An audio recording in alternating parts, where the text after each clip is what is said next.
जय गुरु जी संगत जी। गुरु जी today blessings channel पर आपका स्वागत है।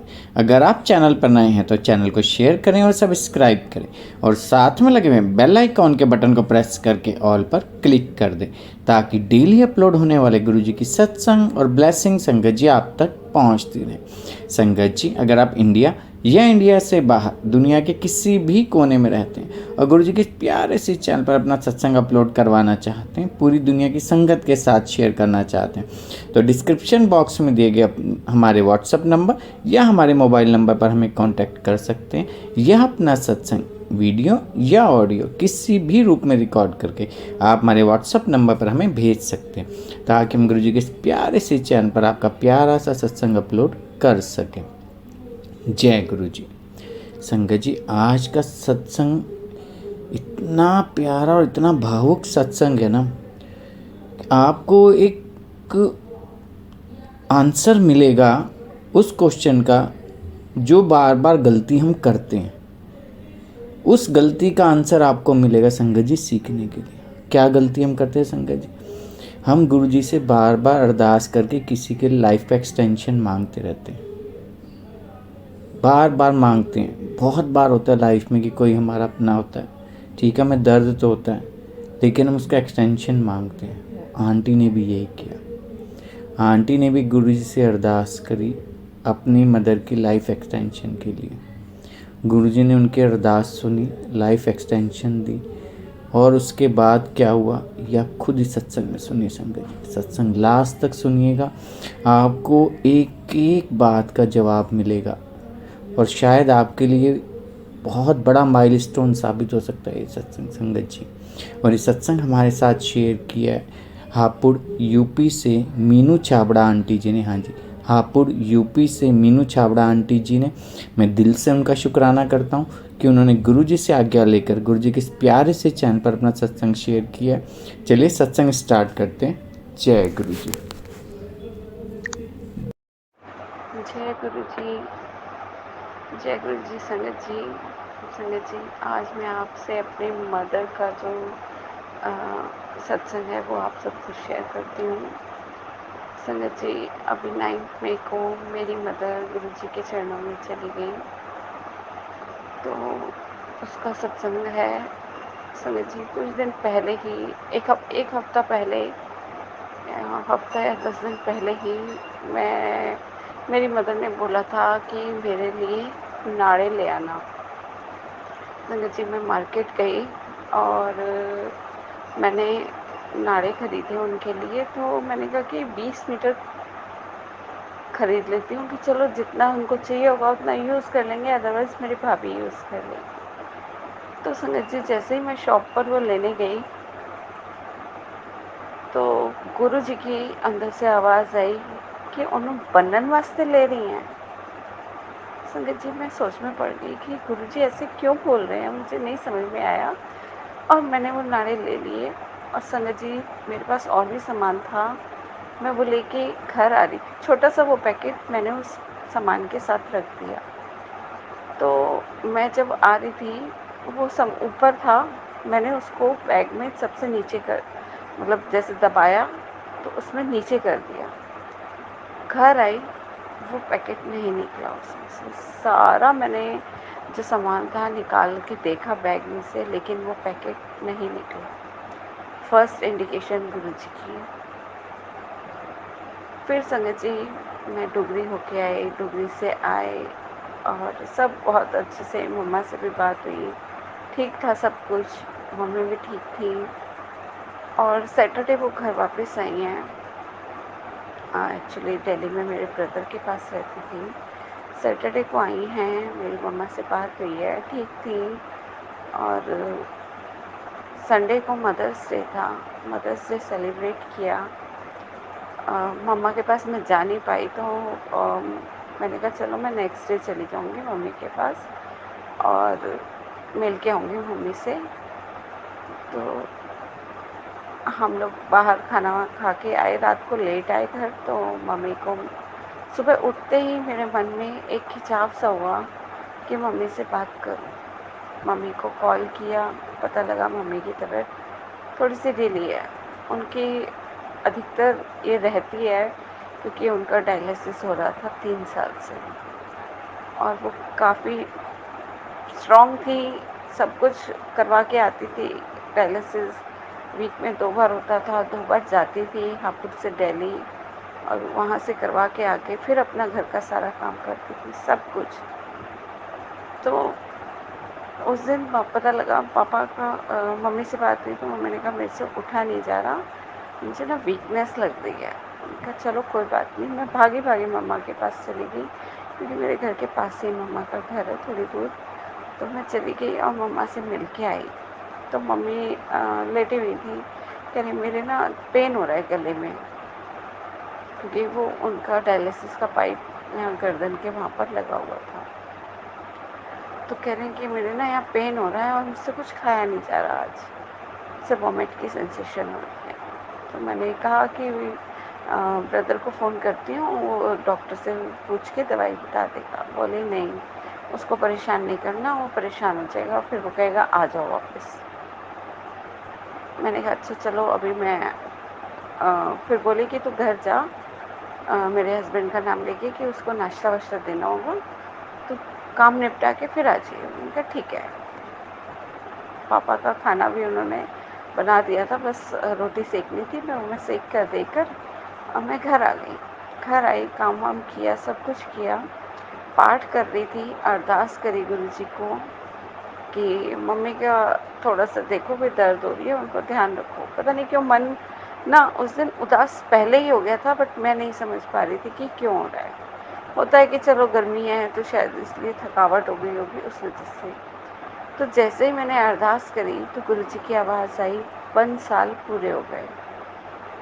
अब संगत जी आपको मैं बताती हूँ कि 5 साल पूरे हो गए गुरु जी का मेन, क्योंकि 5 साल पहले मेरी मदर की तबीयत बहुत ख़राब हुई थी। सॉरी संगत जी, 5 साल पहले मेरी मदर की तबीयत ख़राब हुई थी। तो तब मैंने गुरु जी से अरदास की थी कि गुरु जी इनको 5 साल और दे दो, क्योंकि तब भी मदर की हालत बहुत क्रिटिकल थी। लगा नहीं था कि घर आएंगी, बट गुरु जी ने उस टाइम सुना और उनकी लाइफ एक्सटेंड की। उसके बाद से मेरी मदर ने जो सफ़र करना शुरू करा, कितने ही उनको इंजेक्शंस लगते थे, कितनी उनकी दवाइयाँ, कितनी बार वो हॉस्पिटल जाती ही थी। फिर धीरे-धीरे 2-3 साल से उनका डायलिसिस पहले 1 बार होता था, फिर 2 बार होना शुरू हुआ। मतलब बहुत इन 5 सालों में उन्होंने बहुत पेन से गुज़री हैं वो। इसीलिए कहते हैं ना कि गुरु जी से कभी किसी की लाइफ एक्सटेंड नहीं मांगो। मेरा फ़ोन पड़ा हुआ है। कभी किसी की लाइफ का एक्सटेंड नहीं मांगना चाहिए, क्योंकि जब हम किसी की लाइफ का एक्सटेंड मांगते हैं तो वो गुरु जी को पता होता है, हमें नहीं पता होता, गुरु जी को सब पता होता है कि उन्हें कितना आगे फेस करना है और कितने उनको पेन से गुजरना पड़ेगा इस चीज़ का। तो मैंने ये गलती करी, मैंने गुरु जी से मदर की लाइफ एक्सटेंड मांगी, और उस दिन पूरे 9 तारीख को मैंने गुरु जी से मदर के लिए अरदास की थी, और ठीक 9 तारीख को उस दिन सुबह गुरु जी ने मुझे बोला 5 साल पूरे हो गए। संगत जी 17 में मैंने मांगा था और 22 में 9 तारीख को मेरी मदर गुरु जी के चरणों में गई। मैंने उस मैसेज को नहीं लिया। मैंने गुरु जी से आगे कहा कि गुरु जी अभी कहाँ पूरे हो गए, अभी तो टाइम है, अभी कहाँ पूरे हो गए। मैंने उस मैसेज को नहीं लिया, लेकिन उस दिन मेरा मन इतना अंदर से दौड़ रहा था कि मैं मम्मी के पास जाऊँ। काम कर रही थी, काम करते करते मशीन में कपड़े डाले हुए थे, चलाई, उसमें कपड़े ऐसे रहने दिए कि चल मैं दोपहर तक या शाम को घर आऊँगी, तब निकाल के तब बाहर डाल दूँगी, सूख देंगे, सूखने के लिए डाल दूँगी। बट संगत जी, मैं मेड काम करके निकली, मैंने घर बंद किया और मैं मम्मी के पास भाग गई। पता नहीं क्यों रुका ही नहीं गया, वहाँ चली गई। वहाँ पर मम्मा के साथ बैठी रही, पूरा दिन स्पेंड किया। बट मम्मी ऐसी भी नहीं थी कि ऐसे चली जाएंगी, लेकिन हाँ, उस दिन मम्मी थोड़ी ढीली थी और मेरे आंसू नहीं रुक रहे थे उनको देख के कि वो पेन में है। मैं वहाँ गई, मैंने ब्रदर को कॉल किया कि मम्मी की तबीयत ठीक नहीं है, तू बता कैसे करना है, मैं लेके आऊँ या यहाँ पे किसी को? कहते हैं वहाँ किस डॉक्टर को दिखाएगी? मैं यहाँ डॉक्टर से पूछता हूँ कि इनको वॉमिटिंग्स आ रही हैं और क्या कहता है। मैंने कहा ठीक है। उसने डॉक्टर से पूछ के मुझे दवाई बताई। मैंने अपने हस्बैंड को कॉल किया, अधिकतर वो बिज़ी होते हैं। वो उस दिन उन्होंने बेटे को ना भेज के खुद फ्री बैठे थे, खुद आ गए। वो भी मिल गए मम्मी से, मम्मी के पास बैठे, मम्मी को दवाई दी, मम्मी से बात करी और घर चले, शॉप पर चले गए। लास्ट मिलना उनका। संगत जी ठीक थी। मेरे बुआ वगैरह का कॉल आया, मम्मा से कहा कि मम्मा बुआ का कॉल आया, तो कह रही मेरा मन नहीं कर रहा किसी से बात करने का, तो मैं नहीं बात कर रही। कहा चलो कोई बात नहीं, आप सो जाओ। मम्मा को दवाई दी, मम्मा सो गई। तो कुछ खा नहीं रही थी, तो मेरे को बोली कि ऐसे कर एक पराठा बना के दे दे मुझे, मैं ऐसे लेटे लेटे खा लूँगी। मैंने कहा ठीक है। मैं गई, मैंने पराठा बनाया मम्मा के लिए नमक मिर्च का, मम्मा को दिया। 2 बाइट खाई उन्होंने, कह रही मुझसे नहीं खाया जा रहा। और मैंने कहा चलो मम्मी कोई बात नहीं, 2 बाइट खा लिया आपने, अभी दवाई खाई है, थोड़ा सा आराम आ जाएगा तो आप पहले अपनी दोपहर की डोज जो है वो ले लो। उन्होंने वो डोज ली पेन किलर और लेट गई, सो गई। इतने में मेरे हमारे पड़ोस में भाभी रहती हैं, पड़ोसन है, मतलब मेरी भाभी से भी ज़्यादा है। वो उनका कॉल आया, तो मैंने कहा भाभी मैं यहीं आई हूँ मम्मी के पास। तो वो बोले कि चलो हम भी आ जाते हैं आंटी से मिलने। पड़ोस से दोनों तीनों भाभी आ गई और वो भी मम्मी के पास बैठी, बातें करी उन्होंने। बट मम्मी कुछ नहीं बोली थी। हम लोग बैठे उनके पास बात कर रहे थे, उठ के बैठी हैं, सब कुछ किया है, बट मम्मा कुछ बोली नहीं उनसे। तो हमें कहा कि चलो पेन में है तो हो सकता है मन नहीं कर रहा होगा, बोलने में दिक्कत हो रही है, तो नहीं। संगत जी वो लोग भी बैठी और उसके बाद वो शाम को 5 बजे गई, तो मेरी मदर इन लॉ आ गई। मेरी मदर इन लॉ भी आकर मम्मा से मिलने आ गई। कुछ नहीं पता कौन कैसे आया, क्यों आया, किस लिए आया, अपने आप आई हूँ कि चल मम्मा से मिलाती हूँ। क्योंकि सुबह मैं चक्कर लगाने आई थी तो उनको लगा कि पता नहीं तबीयत कैसी है, फिर ये ना हो उनको दिल्ली जाना पड़े, तो वो भी मिलने आ गई। वो आई हैं तो मम्मी ने मुझसे कहा कि उनको कोल्ड ड्रिंक दे दे, चाय बना दे, तो आड़ू काट के दे दे। मैंने चाय मम्मा ने मना कर दी, मम्मी मेरी सास ने, और कोल्ड ड्रिंक वो पीती नहीं, तो मैंने आड़ू काटे तो मेरी मदर इन लॉ ने मम्मा को भी दिए अपने हाथ से। मम्मा ने खाए वो।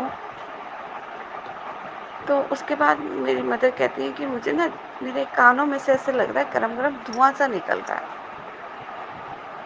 मतलब गर्म हवा सी निकल रही है। तो मैंने कहा मम्मा गर्मी हो रही है ना, इसलिए चलो मैं एसी चला देती हूँ।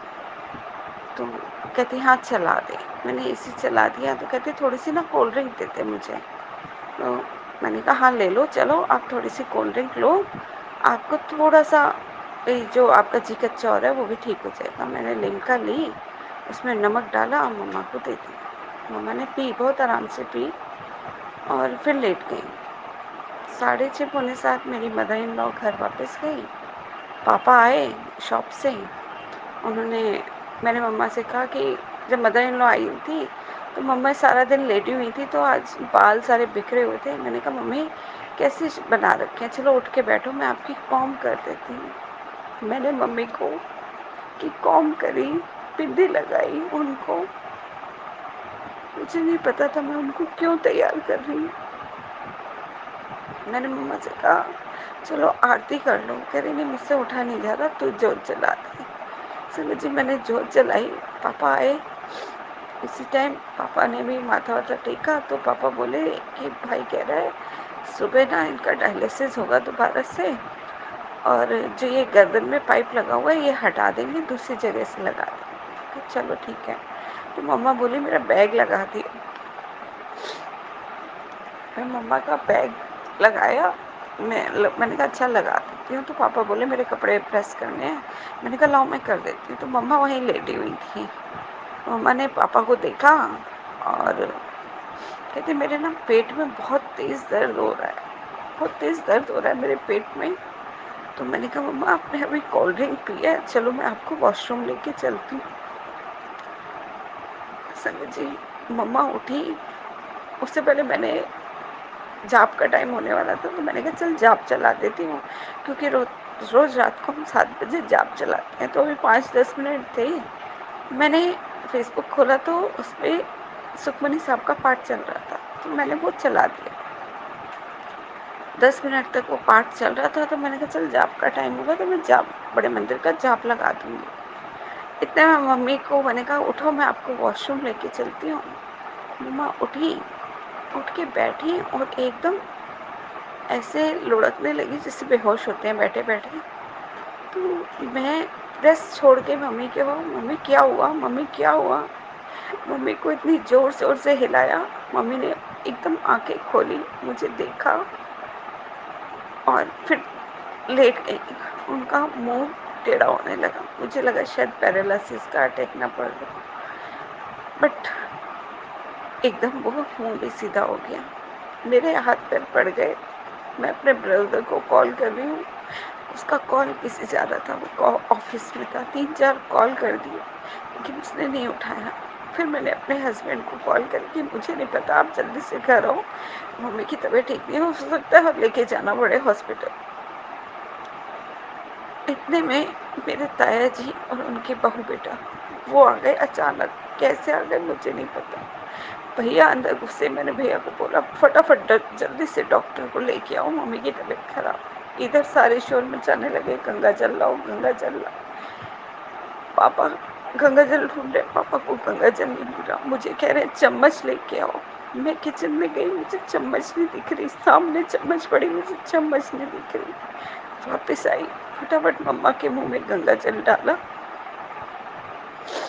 फिर ब्रदर का कॉल आया। ब्रदर को मैंने वीडियो कॉल करके दिखाया, देख मम्मी की ऐसे हो रही है हालत। इतने में डॉक्टर आ गया। इतने में दोबारा बोला कि थोड़ा सा और गंगा जल डालो। तो मेरी भाभी ने लास्ट ढक्कन मम्मा के मुंह में गंगा जल डाला और वो इतनी तेज मम्मा के मुंह से आवाज निकली। उसके बाद मम्मा नहीं बोली। डॉक्टर आया। हम मम्मा के चेस्ट पे प्रेस कर रहे थे कि क्या हुआ क्या हुआ। कुछ नहीं। डॉक्टर आया। डॉक्टर ने कहा कुछ भी नहीं है, इन्हें ले जाना है, ले जाओ। संगत जी उस टाइम पैरों के नीचे से जमीन निकल गई। भाई मेरा ऑफिस में से ऐसे ही भागा। फोन रखा। हमारी हालत खराब। लेकिन मम्मी गुरु जी के चरणों में चली गई थी जाप के टाइम। फिर संगत जी रात को मम्मा को बाहर लेटा दिया था। बाहर मम्मा के पास ही हम लोग लेटे हुए थे। रात को 2-2:30 बजे मुझे मम्मा दिखी कि वो जा रही हैं वाइट कपड़ों में, बाय करती हुई मुझे और मेरी झोली में सिक्के डालती हुई जा रही। मेरी एकदम आँख खोली। मैं उठ के देखने लगी कि मम्मा कहीं मुझसे कोई गलती तो नहीं हो गई, मुझसे कोई गलती तो नहीं हो गई, मम्मा ठीक तो है। लेकिन नहीं मम्मी कुछ भी नहीं। फिर संगत जी चौथे वाले दिन रात को मम्मा मेरे पास मेरे सिरहाने आके बैठी हुई थी। स्काई ब्लू कलर का सूट पहना हुआ, वाइट दुपट्टा, वाइट सलवार, मेरे पास चेयर लेके बैठी हुई थी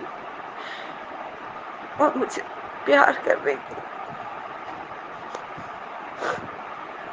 मैं सुबह जब उठी तो मेरे को यही था कि मम्मा अभी घर में ही घूम रही है, मेरे आस-पास ही है। फिर संगत जी, शाम को गरुड़ पाठ था, तो पड़ोस में जो मेरी भाभी रहती है, वो हमारे घर आई, सेम सूट पहना हुआ। एक बार को मन किया कि उनको गले लगा लूं, शायद ये मेरी मम्मी के रूप में आ रही है। बट सबको देखकर मैं अपने आप ऊपर कंट्रोल किया कि नहीं। फिर संगत जी, 10वें वाले दिन घर में दिया जलाते हैं, जो दिया 9वीं पे जला के 10वें पे तारना होता है। संगत जी, वो दिया घर में जलाया। उस दिन मैं नहाने गई, मेरे माथे पे कुछ लग गया और बहुत दर्द कर रहा था और ब्लड तक निकल रहा था, तो चीज़ से मच रही थी उस जगह। रात को दिया जलाया, 10-11 बजे के करीब दिया जलाया, और हम जब सोने गए तो मुझे मम्मा इतने गुस्से में नज़र आई, इतने गुस्से में कि मुझे ये घर छोड़ के नहीं जाना। मेरी भाभी के ऊपर गुस्सा कर रही थी, मेरे पापा के ऊपर गुस्सा कर रही थी। कह रही थी मुझे ये घर छोड़ के नहीं जाना, और मैं मम्मा को प्यार से समझा रही हूँ, मम्मा अब आप इस रूप में हमारे साथ नहीं रह सकते, आपको जाना पड़ेगा। बहुत गुस्सा कर रही थी। संगत जी, मेरे जो चोट लगी थी, मैंने मम्मा से कहा, मैंने कहा मम्मी देखो मेरे चोट लग गई है, मुझे बहुत दर्द हो रहा है। उसी पल संगत जी, मेरे माथे पे एक ठंडा सा एहसास हुआ, वो दर्द गायब, और मैं सो गई। उसके बाद मम्मा भी शांत। हम लोग सुबह दिया तारने जब गए नहर पे, दिया तारा, वहाँ से निकले, कोई बारिश का मौसम नहीं, कुछ नहीं। अचानक एकदम बारिश शुरू हो, और सिर्फ उस नहर को पार करने तक की ही बारिश थी। मम्मी अपनी प्यार के छींटे हम पर डाल के गई।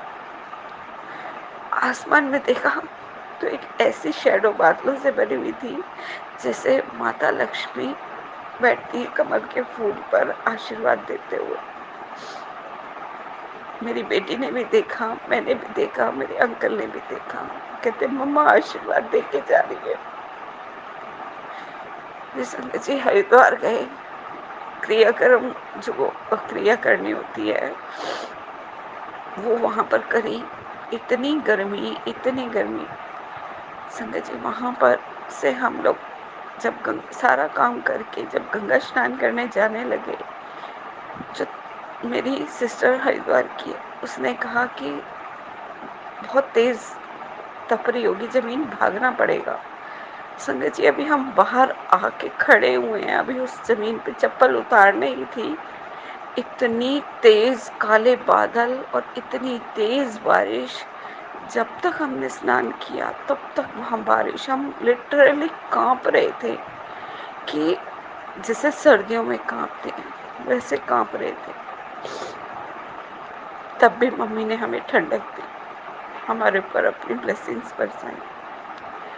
फिर संगत जी, जिस दिन 17वां था, उस दिन घर में हवन करवाया। उस दिन मम्मी ने इतना ठंडा मौसम किया, इतनी बारिश, इतनी बारिश, लाइट नहीं, कुछ नहीं, बहुत बारिश। पंडित लोग खाना खा के गए, बिना पंखे के बैठे सब लोग, कि ठंड लग रही थी सबको। ये पूरी ब्लेसिंग्स गुरुजी अपने साथ उनको अपने पास ले गए। थोड़ा सा दुख है, मुझे पता है वो गुरुजी के चरणों में है, लेकिन माँ माँ होती है। इसलिए संगत जी, आप सबसे भी रिक्वेस्ट करूँगी, कभी किसी की लाइफ एक्सटेंड का मत मांगो। गुरुजी से सिर्फ यही अरदास करो कि जो उनके लिए बेटर हो वही करना, क्योंकि हम जो मांग रहे होते हैं वो हमें नहीं पता वो हमारे लिए ठीक है या नहीं है। बहुत बहुत शुक्राना गुरुजी का। बस उन्हें अपने चरणों में स्थान दें, अपने पास रखें। जय गुरु जी, शुक्राना गुरु जी।